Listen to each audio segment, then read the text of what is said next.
Bano was a Pakistani woman who had been married for 10 years to a man named Abbas. They had 3 children, and her life seemed happy. Abbas never missed a chance to spoil her with gifts, and she truly believed she was living a perfect life. One day, Abbas told her he was going on a business trip for a month. Bano waited for him. Days passed, then weeks, and finally, the whole month ended. But when Abbas came back, he didn't come back alone. He returned with another woman named Suhair. Bano froze. She didn't understand what was happening. Then Abbas told her the truth. He had married Suhair. Bano completely broke down. But Abbas tried to calm her and said Suhair was just a poor widow with children, and that he married her only to save her and her kids from starving. He promised Bano that he loved only her. Bano tried to believe him, or maybe she forced herself to. The next day, after some tension between them, Suhair suddenly snapped. She looked at Bano and said, "I was Abbas's first love, but my family forced me to marry another man. When my husband died, Abbas came back and married me." Bano collapsed in tears. She confronted Abbas, and he admitted everything was true. Days passed, and Abbas slowly stopped caring about Bano and their children. All his attention went to Suhair.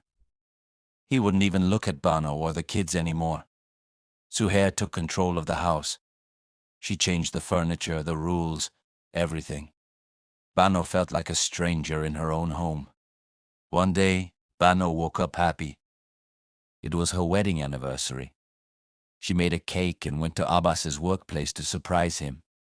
But instead of being happy, Abbas treated her coldly and said, "Go back home. You're embarrassing me." That moment broke her. Bano went back, took her children, and went to her parents' house. She left the home completely. When Abbas came back and found the house empty, he called her and told her to return.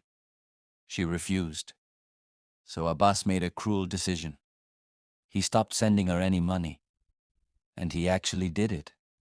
Bano couldn't provide for her children anymore. With no other choice, she was forced to return to Abbas's house just so her kids wouldn't starve. But instead of fixing things, Abbas accused her and said, "You ruined my reputation and exposed me." Then he divorced her and kicked her out of the house. Homeless and broke, with 3 children, Bano decided to fight back. She went to a lawyer to file a case against Abbas so she could get money to support her kids. But once the lawyer realized who her husband was, he said, "Abbas is the most famous lawyer in the country. I can't help you." Bano walked away defeated, but she didn't give up. She went to court without a lawyer. The judge mocked her and said she couldn't speak in court without legal representation. Bano started crying and told him, "I don't have money. I only have my children." At that moment, a female lawyer who had been watching everything stood up and said, "Your Honor, I will represent Bano." The case went on for many hearings. During that time, Bano's father passed away. Her need for money grew worse with every day. Finally, Bano won one of the sessions. But the ruling was shocking. The court ordered Abbas to pay only 22 rupees as child support.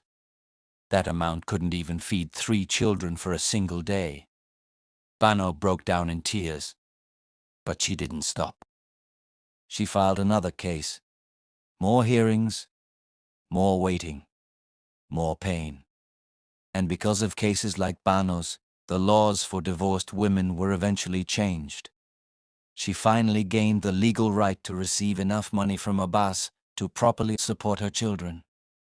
And that's how Bano's story ends. A woman who didn't win because life was fair, but because she refused to stay silent. Subscribe for more stories.